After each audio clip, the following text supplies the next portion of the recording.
ভাই আমরা ওনার মন্তব্য নিতেছি, এখানে উনি মনের কথা বলতে পারবে, বলুক, ওনার কথা জনগণ শুনতেছে, ওনার কথা জনগণ শুনতেছে, শুনতে দেন, ঠিক আছে? আপনি বলেন ওনার মন্তব্য কি কতটুকু যৌক্তিক? আমার মনে করি ওনার মন্তব্য যৌক্তিক না। যে উনি চাচ্ছে যে যদি আওয়ামী লীগ ক্ষমতায় আসতে চায় তাহলে সবার কাছে ক্ষমা চাইলে ওনারা ক্ষমা করার, জনগণ ক্ষমা করতে রাজি। আমি করবো না, আমি 4টা গুলি খেয়েছি, আমি তাকে ক্ষমা করার প্রশ্ন আসে না। তাকে উপযুক্ত বিচার করতে হবে, তাকে উপযুক্ত বিচার করতে হবে। বিচার তো আছে, আইন আছে দেশে, সেই আইন অনুযায়ী আপনি আমি জনগণ কি তার বিচার করতে পারবো না? আইন উপযুক্ত আইন অনুযায়ী তাকে বিচার করতে হবে। সেটাই, সে যদি আইনের প্রক্রিয়ায় সে দেশে আসতে পারে তাহলে তাকে ওয়েলকাম নাকি? হ্যাঁ হ্যাঁ সেটাই। ওভাবে তার সাথে কথা বল, তার সাথে আমি দ্বিমত পোষণ করতে, আমি তো আপনার কিছু কথা এসে আসবো ভুলে দেবো, তার পক্ষে ক্ষমা অবশ্যই একটা মহৎ গুণ, ক্ষমা অবশ্যই একটা মহৎ গুণ, কিন্তু এবার যে হাজার হাজার বাঙালির হাজার হাজার মানুষের জীবন নিয়েছে, তারপরে আমাদেরকে আহত করেছে, নিহত করেছে, এদেরকে বিচার না হওয়া পর্যন্ত এদেরকে যদি আবার পুনর্বাসন করা হয়, এটা কখনো আমরা মানতে পারি না। সে যদি নিজে এসে বলে এই যে না আমি অস্ত্র তোমাকে দিলাম, তুমি আমাকে মেরে ফেলো, এমনও কথা বলতে পারে, এমনও কথা বলতে পারে, সে এটা বলার হলে ভারতে পালিয়ে যেত না। না, সে আইসে বলবে এই কথা যে আমি অস্ত্র দিলাম আপনাদের হাতে, আপনারা আমাকে মেরে ফেলেন। আর যদি সে কথা না বলে, সে কোনোদিন নির্বাচন আসতে পারবে না। যদি ওয়াজের জয়কে এই হিসেবে আমি দেখতে চাই, তার বাড়ি হচ্ছে রংপুর, তারেক জিয়ার বাড়ি হচ্ছে রংপুর, বংশ ধর্ম সব বাংলাদেশের ঐতিহ্য। বাপ মায় ভুল করলে, কেউ ভুল করলে, কোনো কর্মচারী ভুল করলে তার ছেলে তো ভুল করেনি। ছেলে ভুল করেনি না, ছেলে এই জন্যই ভুল করে নাই। মনে করেন আপনার একটা ছেলে আছে মাসুম বাচ্চা, এখন আপনি দেশ চালাইছেন, সবাই ভুল করছে, ওই মাসুম বাচ্চা কি আপনি মেরে ফেলবেন? ও তো ছেলের জায়গায় প্রায়শ্চিত্ত করবে। তারেক জিয়া নির্বাচনের প্রার্থী হয়ে প্রধান প্রেসিডেন্টের দায়িত্ব নিতে পারবে। সজীব ওয়াজের জয় যদি নির্বাচনে আসে, ওবায়দুল কাদেরের যা অর্থ আছে সব দিতে হবে, তারপরে, তার আগে না। সব আনতে হবে, সেটা কি হবে? সেটা আগে আনতে হবে, তারপরে নির্বাচন। এই জন্য বলছি আগে সে কি নির্বাচনে দাঁড়ানোর যোগ্য? আবার এটার লগে ভারতের প্রধানমন্ত্রী যে কোনো বাংলাদেশের রাজনীতিতে কোনো নাক গলাতে পারবে না ভবিষ্যতে আর কোনো দিন। তাকে এটা বাংলাদেশের জাতির কাছে ক্ষমা চাইতে হবে, তারপরে নির্বাচন আসতে হবে। কাকে? সজীব ওয়াজের জয়কে। সে সে যদি বাংলাদেশের রাজনীতিতে আসে, আপনারা মেনে নিবেন? জনগণ মেনে নিবে? জনগণকে মেনে নেওয়ার ব্যবস্থা করব। কিভাবে করবেন? বাংলাদেশ শুরু হওয়ার আগ পর্যন্ত, কেমন হওয়ার আগ পর্যন্ত বাংলাদেশের 8টি বিভাগের কোনো হকারকে, ছিন্নমূল মানুষকে কেউ লাঞ্ছিত করতে পারবে না। এই চাপো, এখান থেকে সরো, ওঠো, এই 500 টাকা দাও, 5 টাকা দাও, এই সংস্কারটা ভাবে হতে হবে, তারপরে নির্বাচনে আসতে পারবে। এই মুহূর্তে আওয়ামী লীগ পরিবারের কাউকে আপনি মেনে নিবেন? সজীব ওয়াজের জয়ের কথা বললেন, এই মুহূর্তে উদ্যোগ নেওয়া হয়েছে, মেনে নেওয়ার কথা হয় নাই। তারা যদি উদ্যোগে আসতে চায়, তাদের সমস্ত অর্থ যা আছে সব অর্থ বাংলাদেশে বুঝিয়ে দিয়ে অন্যের ভুল সমাধান, নিজের ভুল প্রায়শ্চিত্ত, আগে উদ্যোগটা তাদেরকে নিতে হবে। সজীব ওয়াজের জয়কে কেন আপনি বাংলাদেশে চাচ্ছেন? তার সে একটা অবুঝ ছেলে, বাংলাদেশের ভাই হোক আর নিজের ছেলে হোক, বাবা মা হোক, যদি ভুল আপনাকে আগেও ভুল বলছে, সেটা অক্সফোর্ড বিশ্ববিদ্যালয় থেকে পাস করছে না, তাকে তো ভয় দেখে বিদেশে রাখা হয়েছে। কে ভয় দেখিয়েছে? এ ভয় দেখাইছে। তার ওই যে সাধারণ সম্পাদক ওবায়দুল কাদের। আপনাকে আমি ভয় দেখালাম, আপনি ভয় পেয়ে চলে গেলেন।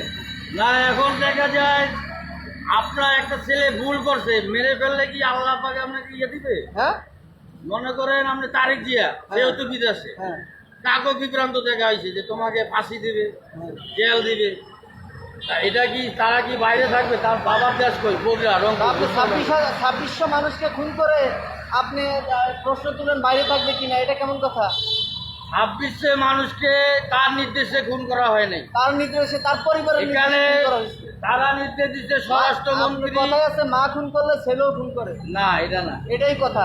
যাক আপনারা বলতে পারেন, কিন্তু কথার উদ্যোগ হলো এটাই, বাংলাদেশে যারা আমার ছাত্রছাত্রী বোনেরা আন্দোলনে জুলাই গণ অভ্যুত্থানে আহত নিহত হয়েছে, তাদেরকে পঙ্গু হসপিটালে আমার কাছে তথ্য আছে, ঈদের দিনে মুরগি দিয়ে ভাত খাওয়াইতে হয়েছে।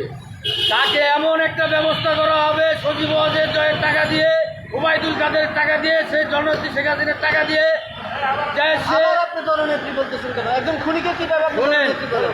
একটা কথা বলতে গেলে কাউকে সম্মান দিয়ে বলতে হয়। না কিসের সম্মান?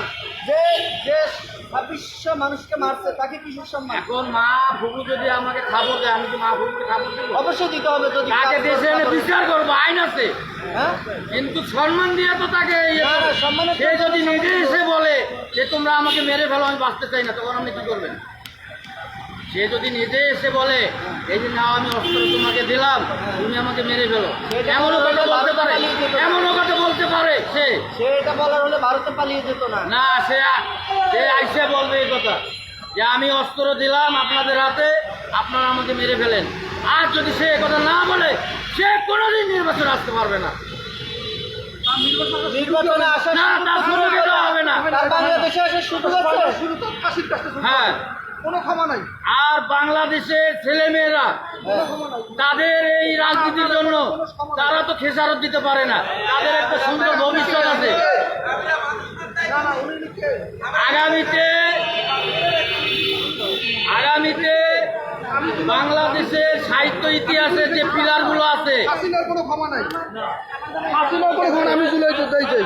আমরা এখানে ভাই আমরা ওনার মন্তব্য নিতেছি, এখানে উনি মনের কথা বলতে পারবে, বলুক। ওনার কথা জনগণ শুনতেছে, ওনার কথা জনগণ শুনতেছে, শুনতে দেন, ঠিক আছে? আমাদের বাংলাদেশের 8টি বিভাগের অভিভাবককে একসঙ্গে করাবো, করে শেখ হাসিনার যদি কোনো অর্থ থাকে কোথাও, 1 টাকা বাইরে থাকতে পারবে না, সমস্ত অর্থ বাংলাদেশে আসবে। প্রথম উদ্যোগ, অর্থ আসার পরে জাতি এবং দেশের মানুষের কাছে ক্ষমা চাবে। ক্ষমা যদি করে তাইলে করবে, আর যদি ক্ষমা না করে মেরে ফেলে তাইলে মেরে ফেলতেও পারবে। তারপরে নির্বাচনে আসছে।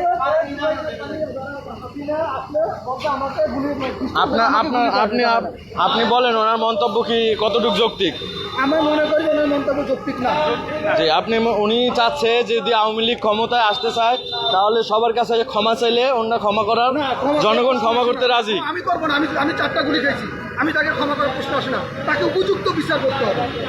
তাকে উপযুক্ত বিচার করতে হবে। বিচার তো আছে, আইন আছে দেশে। সেই আইন অনুযায়ী উপযুক্ত আপনি বিচার আমি হবে। জনগণ কি তার বিচার করতে পারবো? না, আইন উপযুক্ত আইন অনুযায়ী তাকে বিচার করতে হবে। সেটাই, সে যদি আইনের প্রক্রিয়া সে দেশে আসতে পারে তাহলে তো তাকে ওয়েলকাম নাকি? হ্যাঁ হ্যাঁ কিন্তু সেটাই। ওভাবে আর সে যে কথা বল তার সাথে আমি দ্বিমত পোষণ করতেছি। তো আমি তো আপনার কিছু কথা এসে আসবো জুলাই দেবো, তার কাছ থেকে ধন্যবাদ। আমি করবো। বলেন। আমরা সবাই জানি জুলাই 11 গণঅভ্যুত্থানে আমাদের জাতির শেখ হাসিনা কীভাবে আমাদের উপরে নির্যাতন করেছে, কীভাবে আমাদেরকে আঘাত করেছে। আমি একজন আওয়ামী লীগের বিরোধ করে আমাকে আওয়ামী লীগের পেটুয়া বাহিনী আমার উপর হামলা করে, যেখানে আমি আহত হই।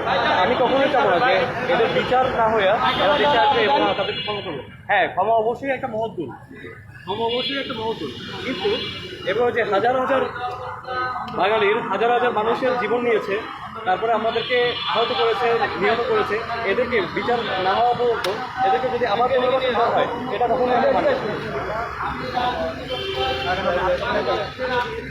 এবং সব ক্ষমা এই পাশে দাঁড়ান, এই পাশে আসলে রেজলিউশনটা ভালো আসবে আর কি। আপনারা কেমন এই পাশে আসেন? আমি মনে করি ক্ষমা মহৎ গুণ।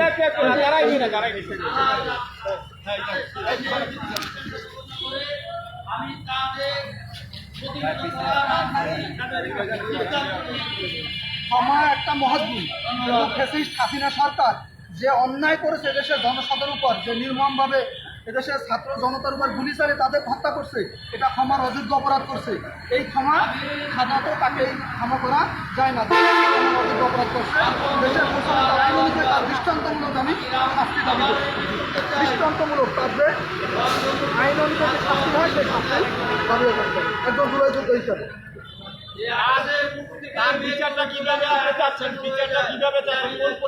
আইনি প্রক্রিয়া, বাংলাদেশের আইনি প্রক্রিয়া